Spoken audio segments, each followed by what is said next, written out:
Prepared a list of really hard-hitting questions here. I know your name, I know that. First, Mike, tell us a little bit about your early life, your family, where you were born, where you grew up. I heard. I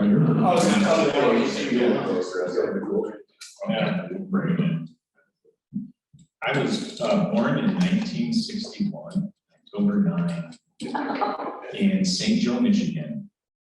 And that is on the southwest corner of the state, across the lake from Chicago. My mom gave birth to 8 children, and I was second in line. My older brother passed away August 5th, 1981. So I'm the oldest, and I also had a sister, Cheryl, pass away when I was 5. So I've had some setbacks there with losing 2 siblings, but I'm very close to my siblings. We grew up in a very musical family, and we play together and work together and love each other. Most recently, we were in a James Taylor, we were in a variety show to raise money for the foundation for our alma mater, St. Joseph High School, a few months ago, and we sang "Shower the People Who Love the Love," and it was awesome. We had not that we were awesome, but it was awesome to be together as all my siblings were all on stage. I know you can do it. And come on in. So that's a little bit about my upbringing. I don't know if you have specific questions. Well, when you were living with your family, typically 6. You can't remember. Kevin's going to jump on it. What is about family vacations and things like that? About family outside.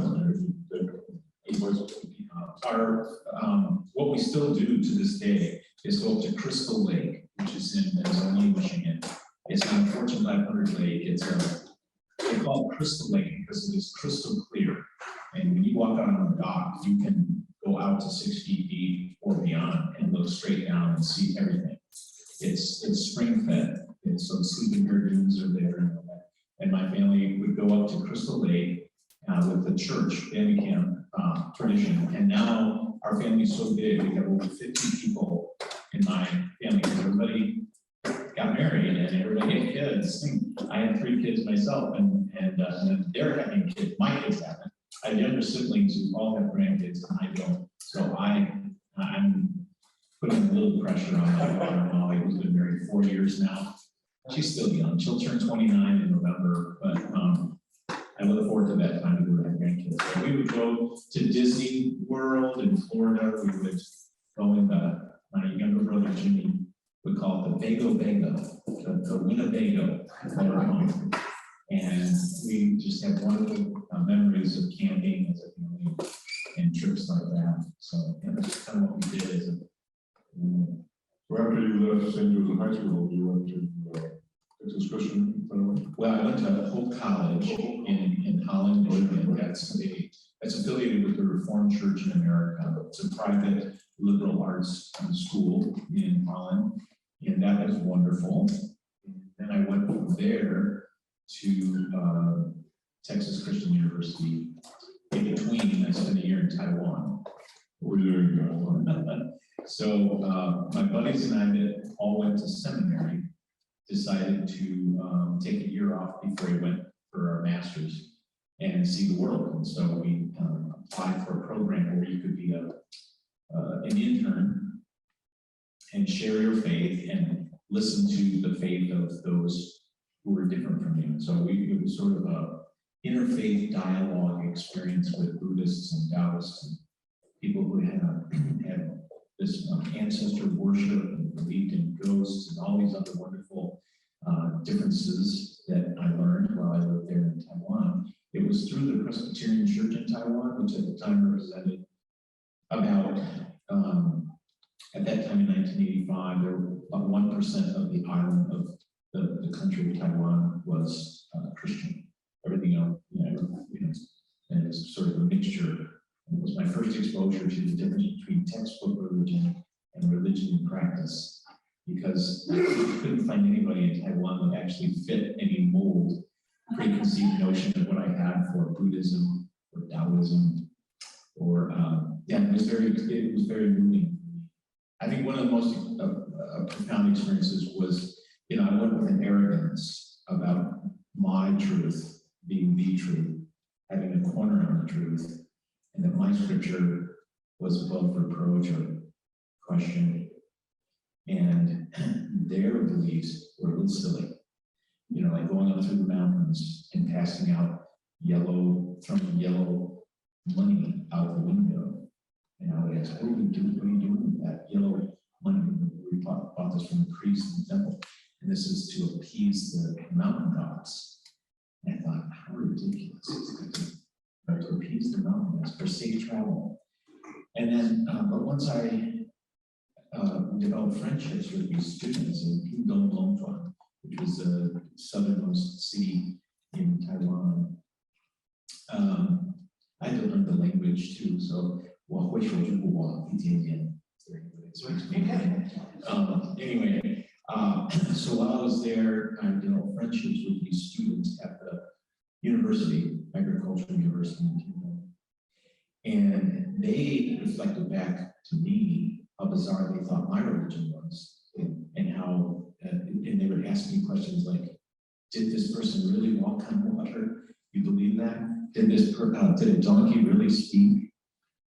Did people come that would be raised with? And for the first time in my life, this person was swallowed by a big fish and lived there and was spit out. And for the first time in my life, I sort of took on the perspectives of someone who wasn't steeped in Christianity. And I was able to see how foreign my religion was to them. I had grown up since a little child with my grandmother reading out of the Bible stories and thinking, well, these are wonderful. I mean, one of my favorite Bible stories as a child was Jesus calming the storm, how powerful that was to me, how wondrous that was. And it was just the way it was. I didn't question it. I didn't ever think maybe these stories had some mythological elements to them or some alternative, that weren't maybe historically accurate, but more incentives for people to have faith. And so anyway, it was a big experience for me to go to Taiwan. And I had a bunch of questions because after that encounter with those wonderful people and going to the temples and seeing little children do their bye-byes in front of the Buddha with the incense and all this, and I thought the way I was raised to believe was that Acts 4:12, there's no other way to the Father through him. These innocent children are going to burn in hell for all eternity. It drove me crazy. And all my good friends that I developed, they're all going to go to hell too. And so I had all these questions about heaven and hell and faith. And so I went to seminary to get answers more than to become a preacher initially. And I graduated from Bright Community School, Texas Christian University, with more questions than answers. But at least I was exposed to a higher critical understanding of Scripture and learned to learn, perhaps. Before we get to seminary, what did you major in as an undergraduate? Well, I started out as a biology major, which is what my daughter Molly ended up doing because she got another degree, BSN. But I thought I was going to be a doctor. And then my brother Reverend was killed, and it really threw me for a loop. And I started to take some religion classes at that point. I was really in search of meaning in my life. And this God that I had believed would protect my family, and that if you wanted to go to church and be good, your life will be blessed. The Deuteronomic historian can be obey God and you'll be blessed. Disobey God and you'll be cursed. It didn't work. I mean, my brother was a great kid, and school went on forever. How does that work? So that whole theodicy question was part of that. I forgot where I was going. Well, we just asked, what are your majors? Yeah, so then I switched from majoring in biology to majoring in religion. And I ended up with I almost had a double major. I ran out of time. If I had taken plant morphology, I would have had a double major in biology and religion. It's too bad. It is.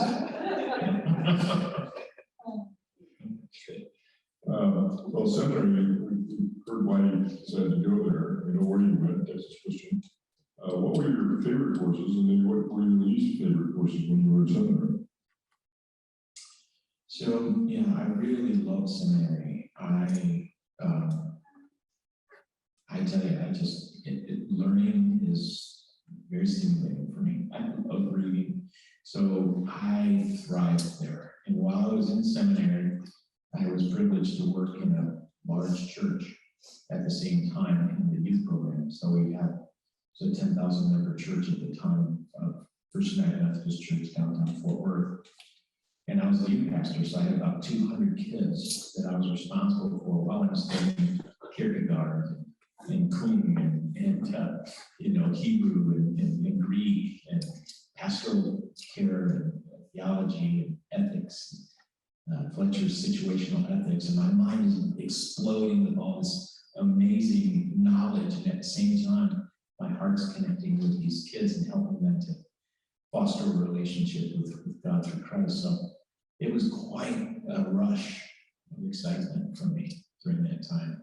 And those were some of my favorite classes, I think, when I was invited by Dr. Bill Baird to be part of a select group of students that could do New Testament research and go into the primary text. And that was a rush. And then special seminars and things. I was asked to be on the academic advisory committee with students, and I got a few accolades while I was in seminary. So I thought maybe I wanted to get a PhD, but God had other plans. It sounds like you like Greek. I took Greek, and it was Greek to me. He was just saying that the Greek was Greek to him. I agree with the Greek. And the Greek that we studied in seminary is Koine Greek, which is a dead language. So it was dead to you. Actually, I did Hebrew too, but it was more interesting. More fun to learn about than Greek. I guess I didn't learn how to speak loudly somewhere either. If you weren't a minister, what do you think you'd be doing now? When I was in high school, I was raised by a very musical mother. My mom was a music teacher, and we always sang and we always performed. So all my siblings had to have an instrument. Is which one you decide that you're going to play.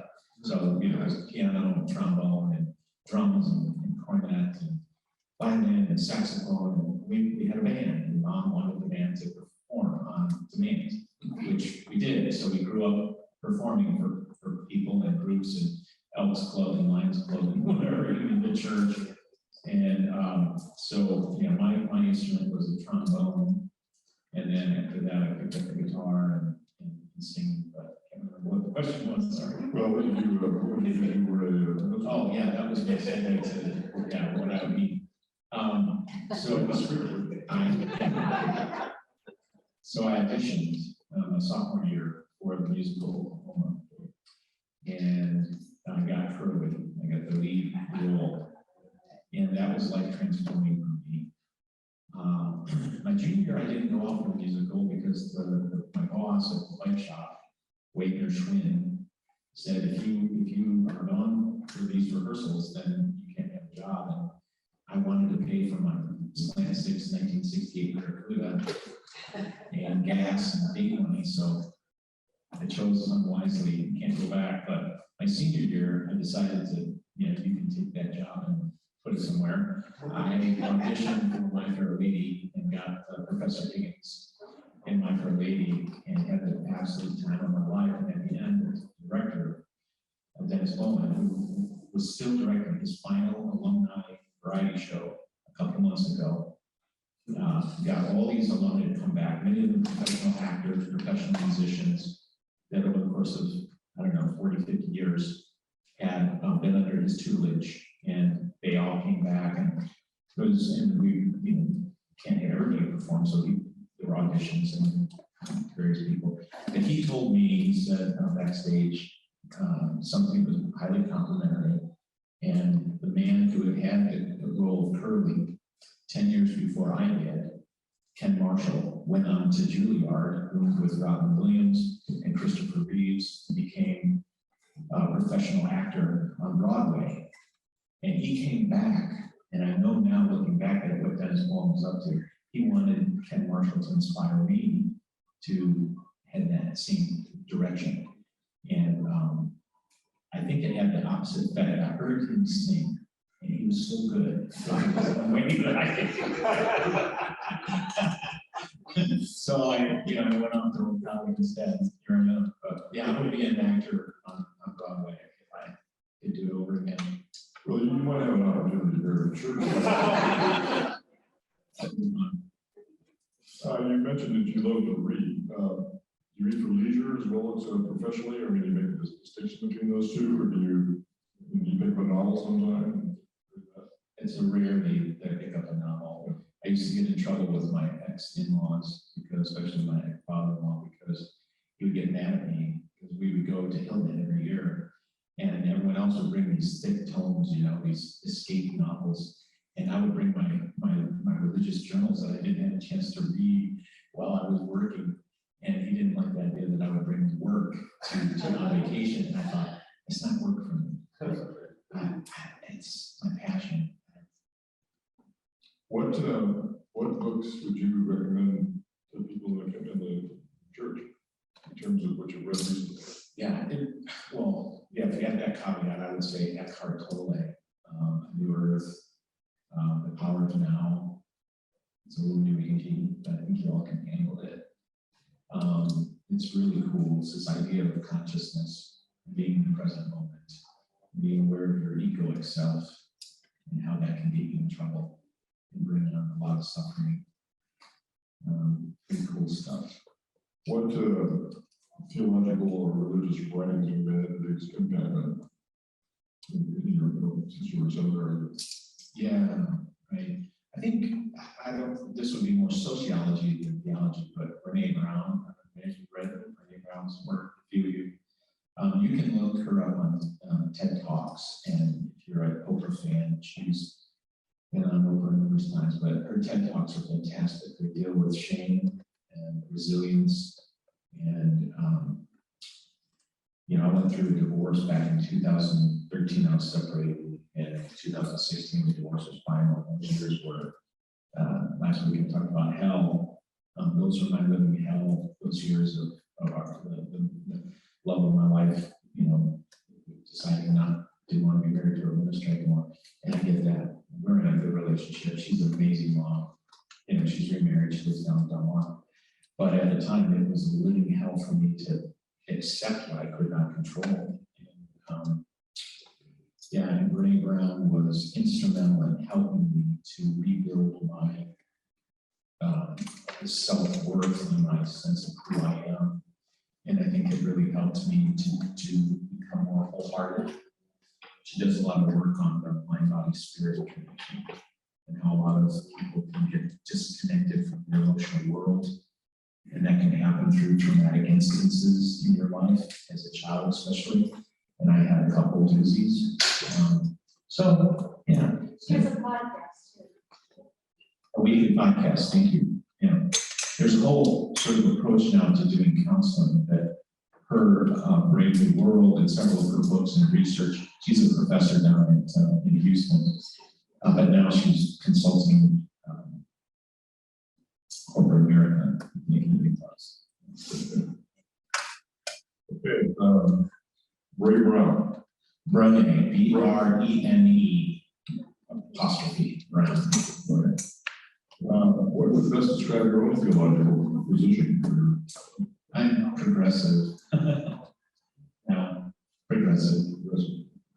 So that sounds like maybe you made a progression. also. I did. I grew up in a very conservative, theologically conservative family. The good part about that was I was surrounded in love, steeped in prayer, and going to church and singing in the choir and all of that. That coming here feels like coming home, being able to sing in the choir again, because I have not been in the choir for decades. But the understanding of scripture and the theology that was tied to that was actually a hindrance to my faith. And so I had to sort all that out. I think you find a lot of kindred spirits in this church with that progression. That's my impression. A lot of people started out fairly conservative, evangelical, or ended up in faith, and then moved to more. I call this the church of no doctrine, by the way. But it's much more progressive.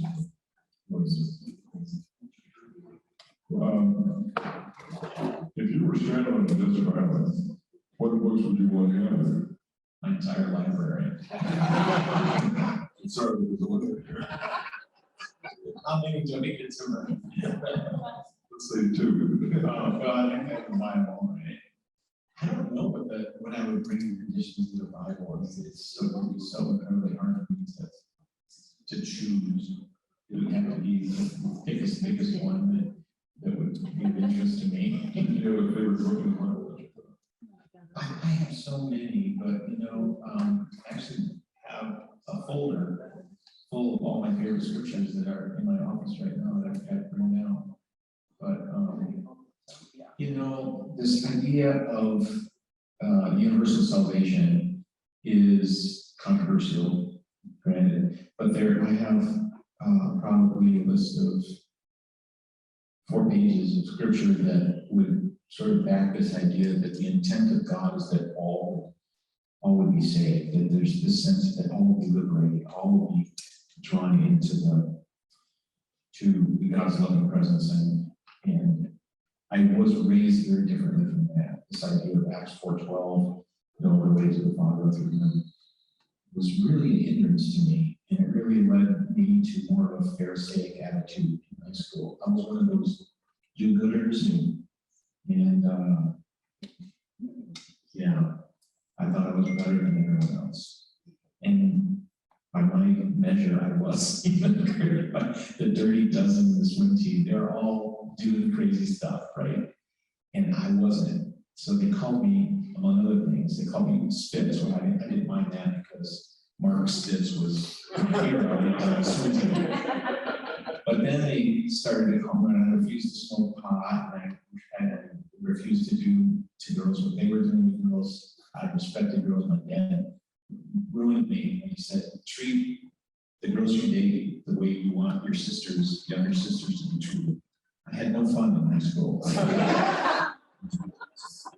But anyway, so it was getting over that idea that I'm better than other people, and that we're all sinners and all have fallen short of the glory of God. Do you mean that some child in Afghanistan or some person in Africa is actually going to go to heaven? So what is heaven? That's a big subject. We kind of alluded to that a little bit last week.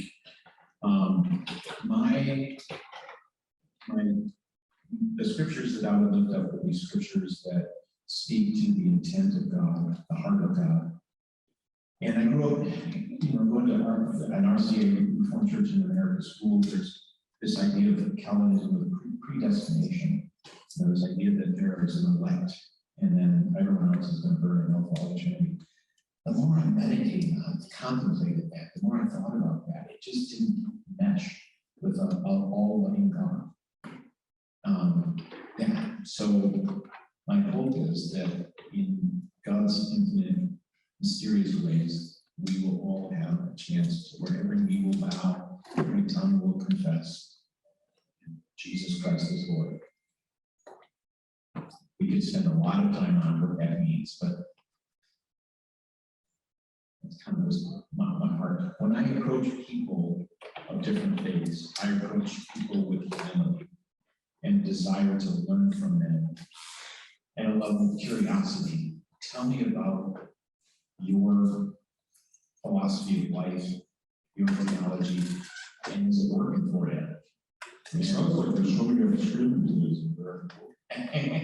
By being open and curious about other people's beliefs, yes. But you know, I had a lovely time yesterday at the barber shop.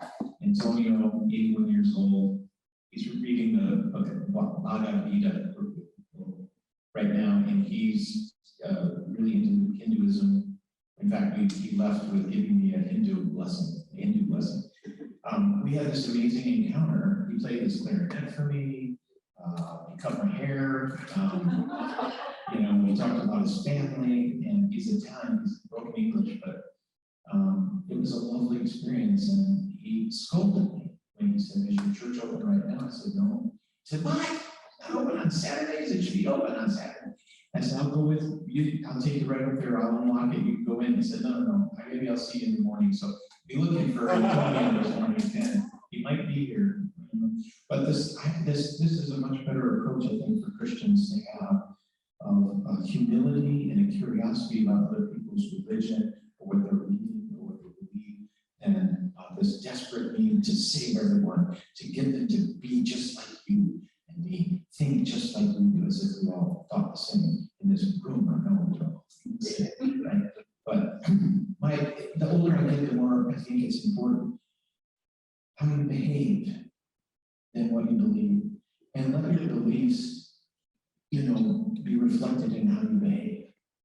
Are you loving? Are you kind? Are you considerate? Are you judgmental all the time? Just something you did. Quick to condemn them. How fun is that? That's not fun to live like that. I don't think that's how Jesus lived. I think he was constantly crossing over these boundaries we set up. This we're in, you're out mentality, and crossing over those artificial constructs that we make for whatever ego reasons, and reaching out and loving the unlovely. And I think that's our job. If we do that well, and we have a purpose. I think there's a lot of evidence that behavior is a better predictor or explanation of who you are than our attitude. You said it so much more succinctly. That's why I'm a preacher. And you're teaching now. Let's see, any plans for book discussion groups? We were talking about books. I would love to be a part of that, part of a book discussion group. I think you really get to know people. The church at its best is a place where people know and are known, love and are loved, serve and are served. And the big church is wonderful, but most of the time, the people that get the most excited about, let's say, butts in a pew, are the finance people and the preacher. Everybody else, you don't want to get lost in the crowd. You want to be known. You want to go into the bar where everybody knows your name, so to speak. And I think that gets cultivated at deep, transformative community in a book club or in a small group, in a prayer group. Taking the big and making it small is where the big impact comes. Yeah. I think when you said that, what struck my mind was that communities like churches, and I think that have taken the place of the urban community. In other words, we feel much more a part of a group like this because we share our values and we accept each other. We get our needs met. Many of the basic needs of interaction with people in a church now, rather than outside residing. Interesting. I would piggyback on that and say that this is a unique church. There are men in this church that actually read books. That's not normal.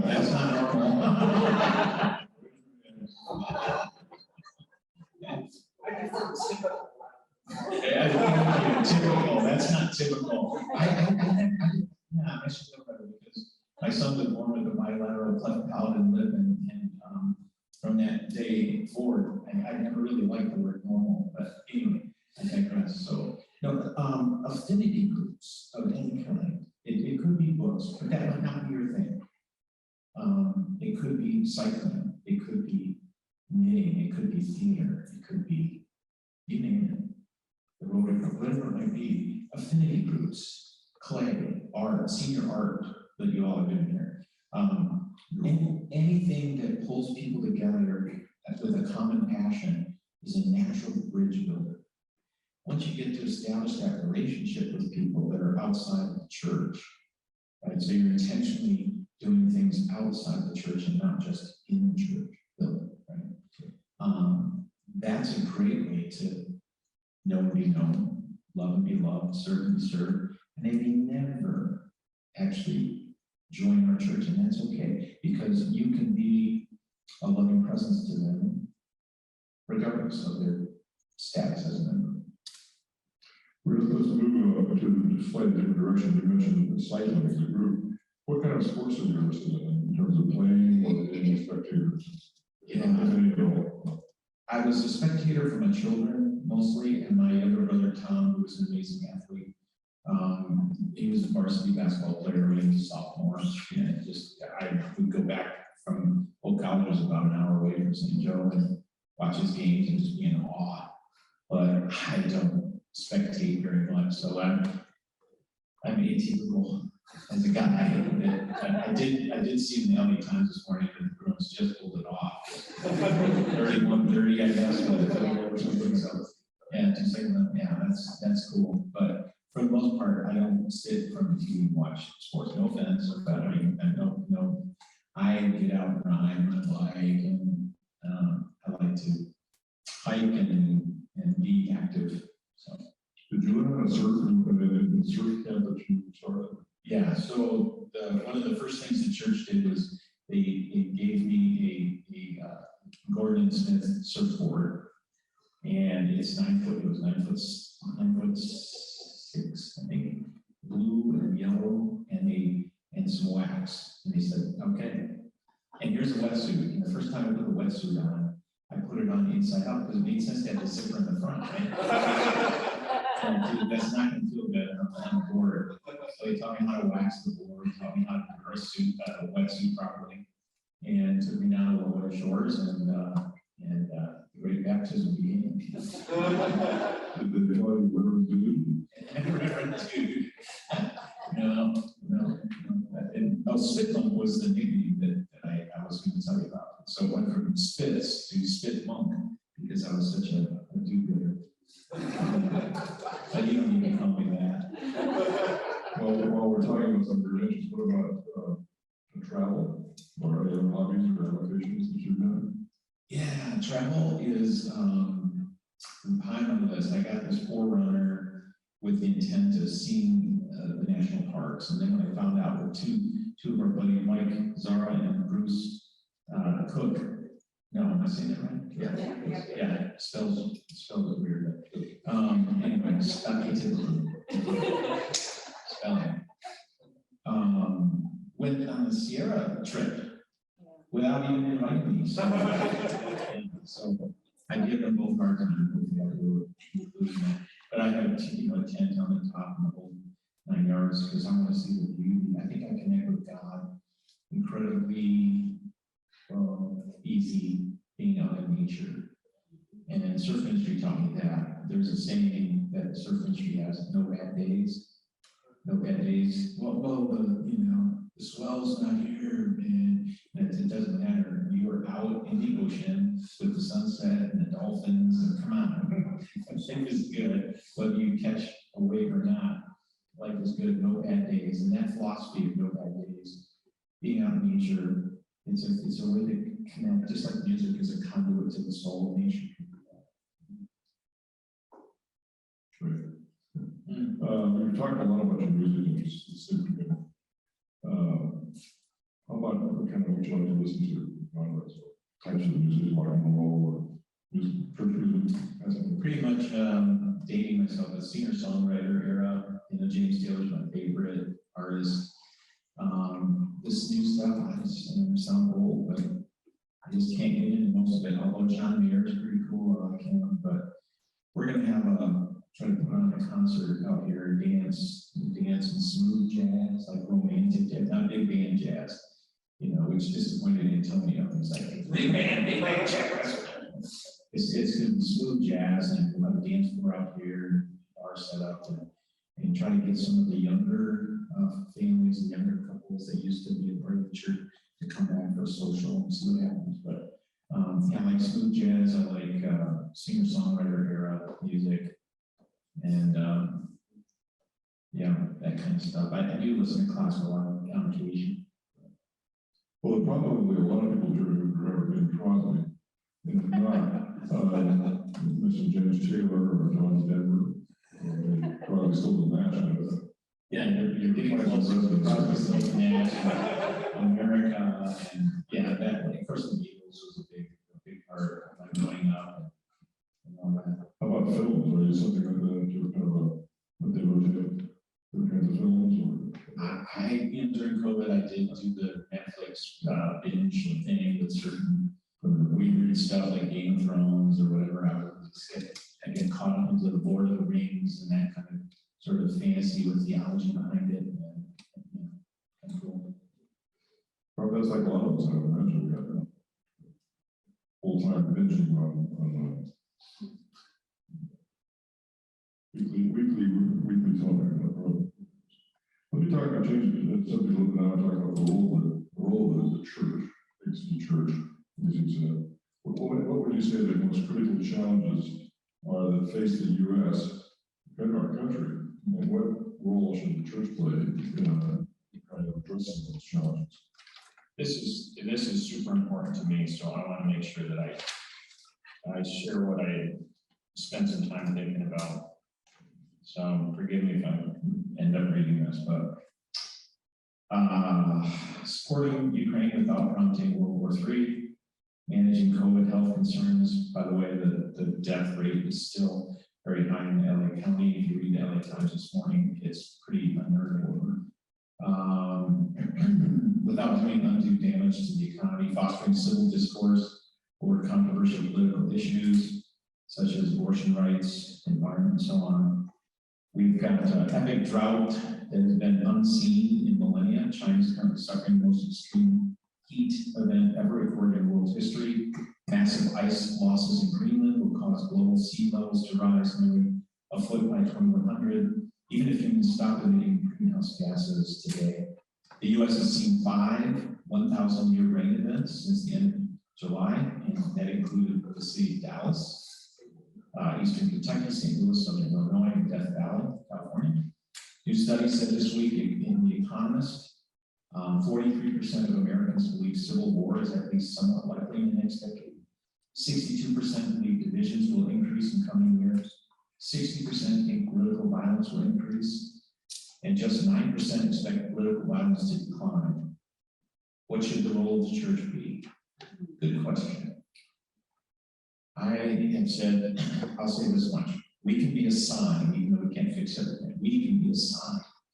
Even though the solution is beyond us, we cannot solve world hunger, but we can feed hungry people. Signaling a better way is possible. We can't solve child sex trafficking, but we can partner with local organizations like the Rotary Club to learn how we can do our part to be a sign of caring for the least of these. We can do this out of love for the sake of love.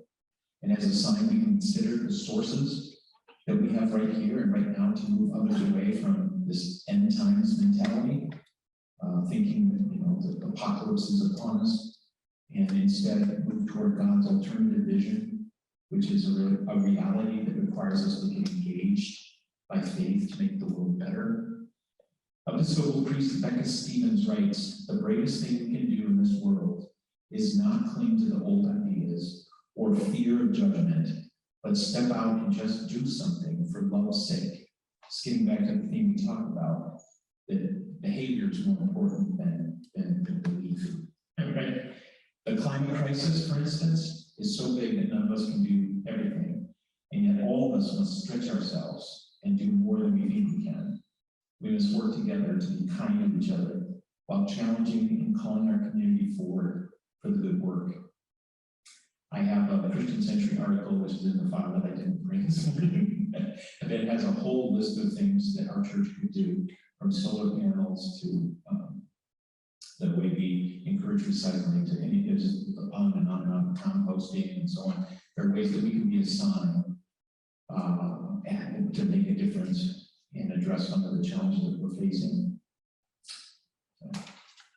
I guess the most important thing, the work of the church, if I were to say, the most important work is to be able to represent the gospel in an ever-changing, sort of mixed-up world in a way that increases love and unity.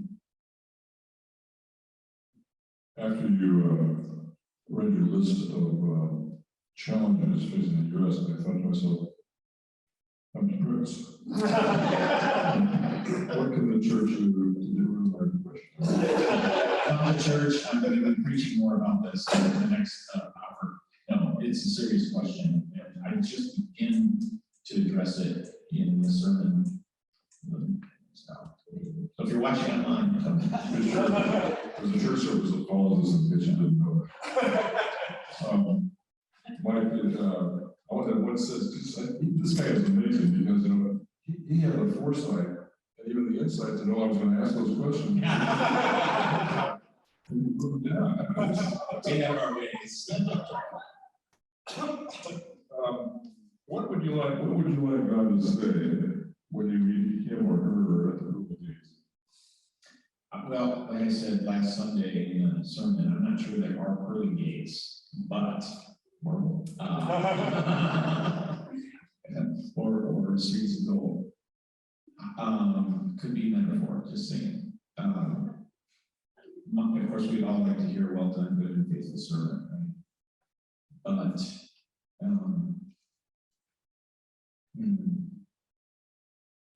yeah, I had an answer for that. I'd have to look it up on my sheet.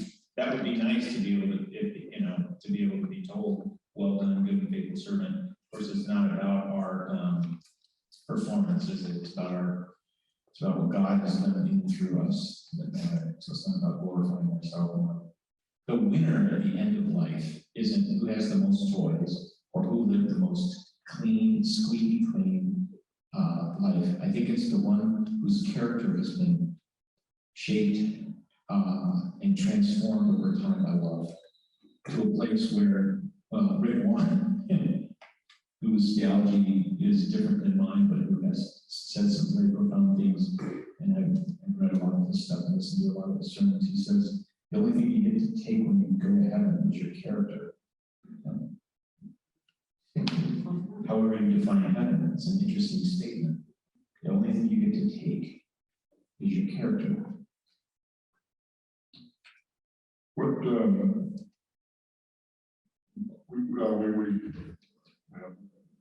issue with. We're kind of top heavy in terms of our age here at the church. Programs like this and ours like that. What are some of your ideas about increasing the participation of the members of the church? One that you'll be hearing about very soon, and I've been sort of sharing this in different groups. I think the role of the pastor is to be a catalyst for change, but not a dictator or authoritarian. And none of that would fly well in this church anyway.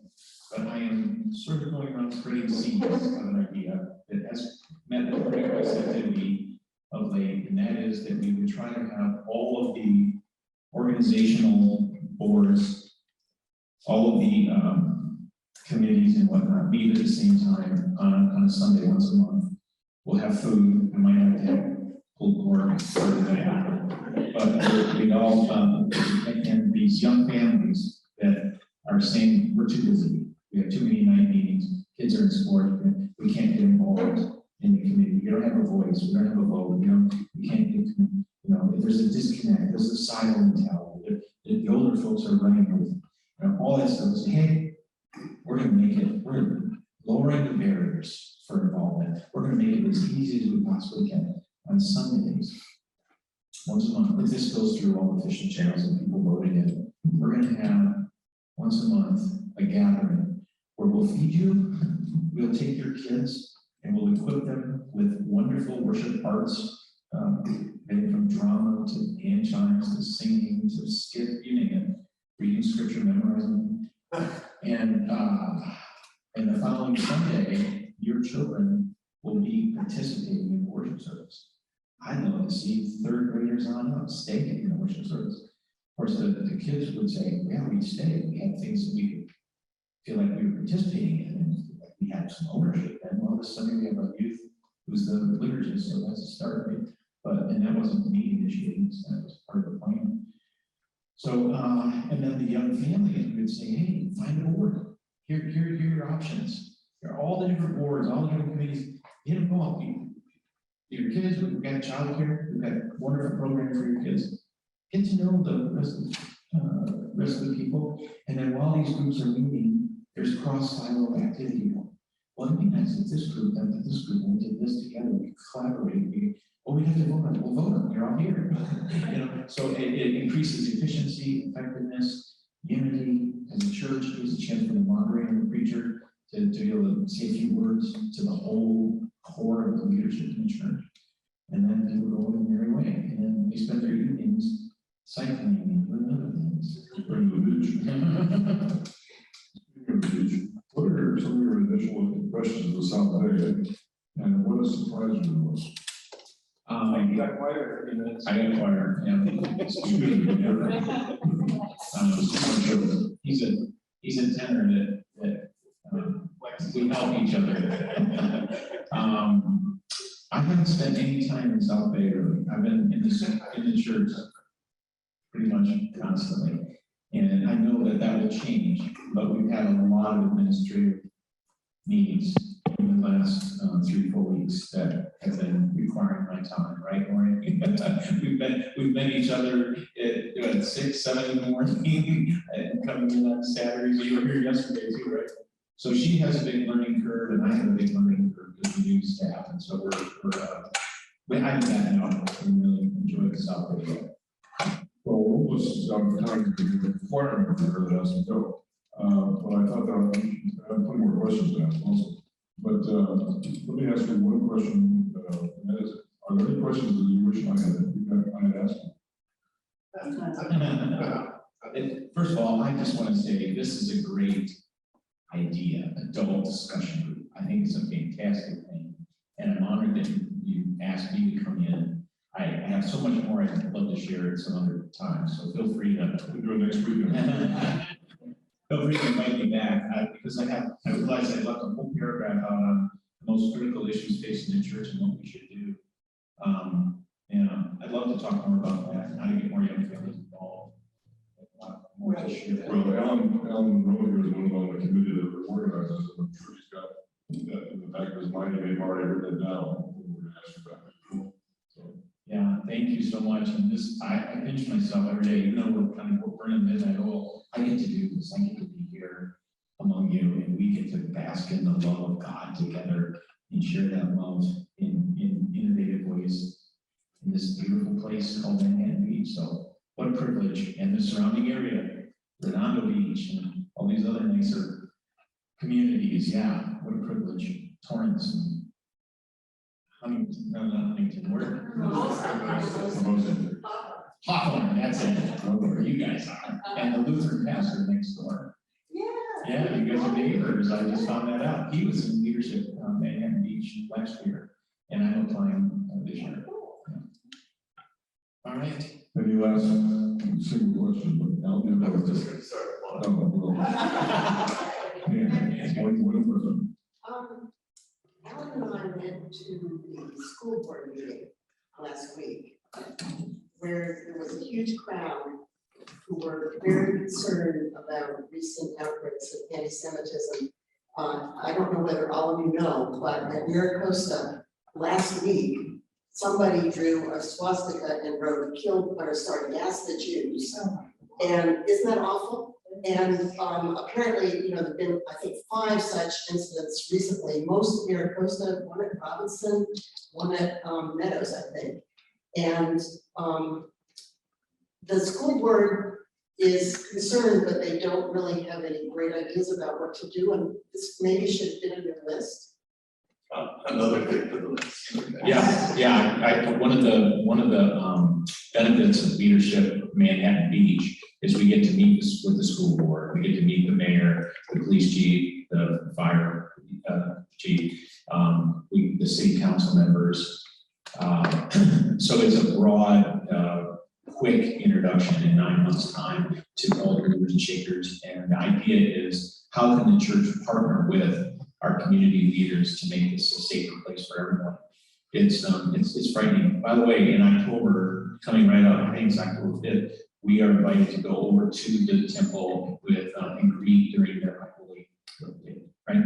I think very well, is coordinating. That is in the bulletin. So, and then you all, come, feel free to share with me your ideas, and then hopefully I'll get into the leadership at Manhattan Beach. I've got some pull, and we can see what we can do together. Good.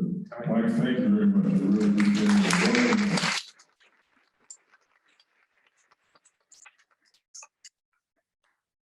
Well, anything for the good of the order? Alan, you want to say anything? Putting you on the spot? Well, one thing, I guess I should do is announce next week's Oh, yeah. next week's ADG. Want to use the mic? I said, you want to use the mic? Better than I think we're doing another Bishop Long. I think so. Yeah, so we're doing another Bishop Long video that follows up on one that we saw, not the most recent one, the one before that was in May, which was talking about the Gospel of John. And very interesting because it's an odd gospel in many ways. And he is interested in educating everyone on how to approach the reading of it in the way it was intended to be read.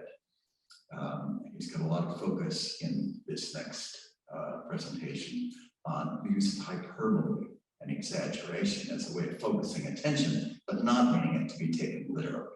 So I think that would be interesting, and we may come up with some good questions. Should be good. He's a provocative speaker, interesting, funny sometimes.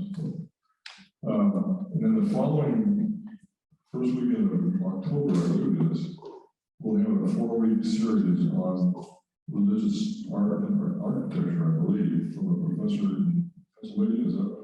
Yeah. And then Dale has arranged that. So that'll all be online. And we hope you'll still come here just to meet, so